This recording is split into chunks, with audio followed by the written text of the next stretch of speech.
Dahil malimit na nga ang pagpatak ng ulan, lumamig na ang paligid. Kaya yung ilang tanim kong gulay, unti-unti na din nagkakaroon ng buhay. May mga paunang bunga na pwede nang mapakinabangan. Katulad nga nitong tanim kong ilang puno ng talong saka okra. At basta tag-ulan, isama mo na dyan ang saluyot.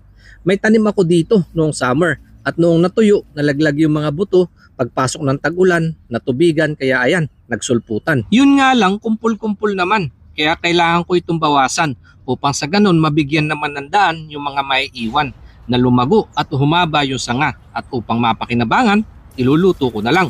Saktong-sakto dahil ako lang mag-isa kumakain sa bahay kapag pananghalian. Kaya agad ko lang itong hinugasan bago ko isalang. Sunod lang ako nagpakulo ng tubig. Nilagyan ko lang ito ng madaming luya para maglasang salabat. Saka sahog na pritong gurami at pampaalat na bagoong. Pinakuluan ko lang yan ng kaunti, saka ko naman inilagay yung talong. Pagkatapos itong ma-half cook, saka ko nilagay yung okra at saka naman yung talbos ng saluyot at tinakluban. Ayos na nga yan dahil isang mabilisang kulo lang yan, wala na masyadong preparasyon at gisa-gisa. Kaya kung tawagin ko ito, lutong tamad. Pero hindi dahil lutong tamad, pwede na din tayong patamad-tamad. Dahil bago mo maluto yan, kailangan mo muna magsipag sa pagtatanim. At huwag lang namang iasa sa tanim ng iba dahil mas masarap sa pakiramdam yung ikaw ang mag-aani at kapag may sobra, pwede mo namang ipamahagi sa iba. Kaya kapag may kaunting space, tanim-tanim at kung may mga ilang puno ng gulay, ayos na yan. Balang araw, may pwede ka na mapakinabangan. Sana po makatulong ang mumunting paalala ng inyong nag-iisang kanayon. Thank you Lord sa isa na naman panibagong araw, panibagong buhay. Nilalapit ko po ang biyaya na nasa aking harapan upang sa ganun mabasbasan at magbigay ng lakas sa aking pangatawan. In Jesus' name, Amen. Daan na ho kayo. Mga na po. Oo, napakalasa po.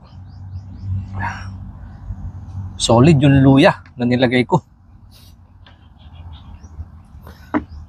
Ito po yung mga gulay natin. Medyo na-overcook siya.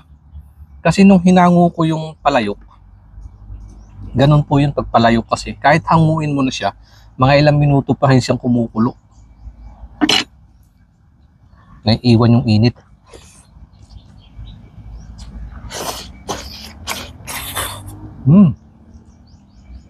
Kaya ako di bale. Pag gantong ulam, kahit ma-cook or overcook, ayos na yan.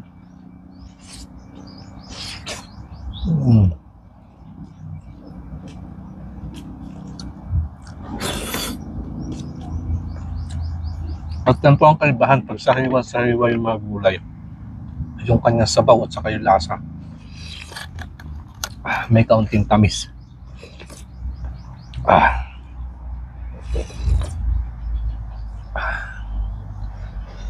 At yung pakiramdam mo na sarili mong tanim yung inuulam mo, priceless.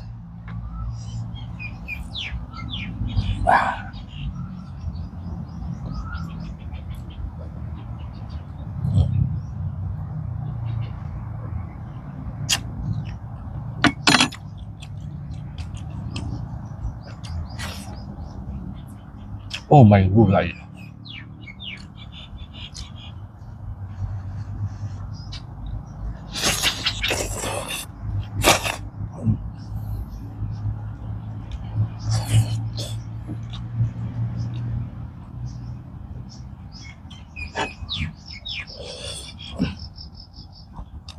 Lugan pa yung gurami, oh.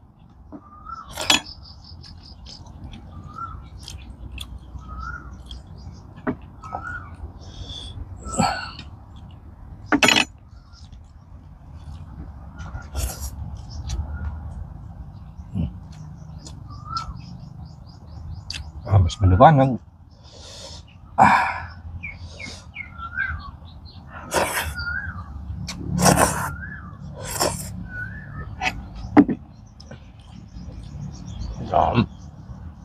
Mas kita.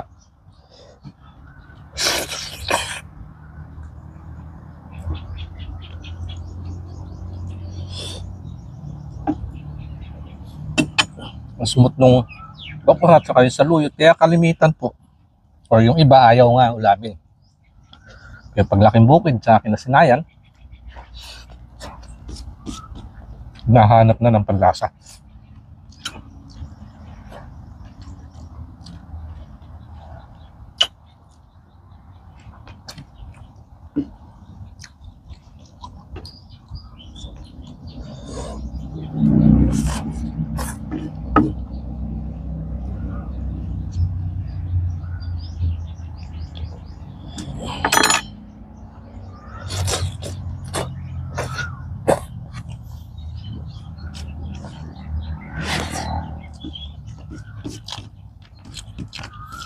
Saka kung mapapansin niyo po sa mga upload ko, pag naglalaga ako ng talong, prito,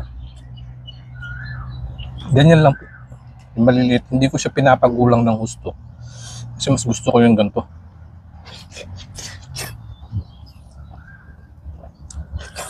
Na sinusubo mo lang na isang buo.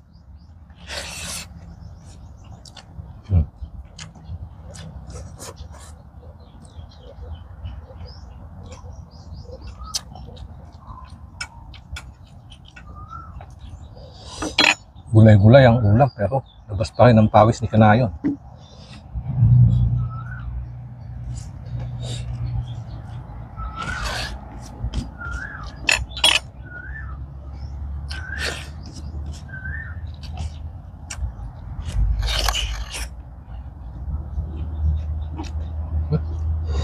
Ayos naman na ho siguro yung mga Kanayon. Ipakita ko naman na kung paano ang pagluluto at saka kung anong ulam ko. Malimit naman, hindi naman ho tinatapos yung video. Kaya diyan ko na ho tatapusin. Nilinisan ko lang muna tong ulam ko.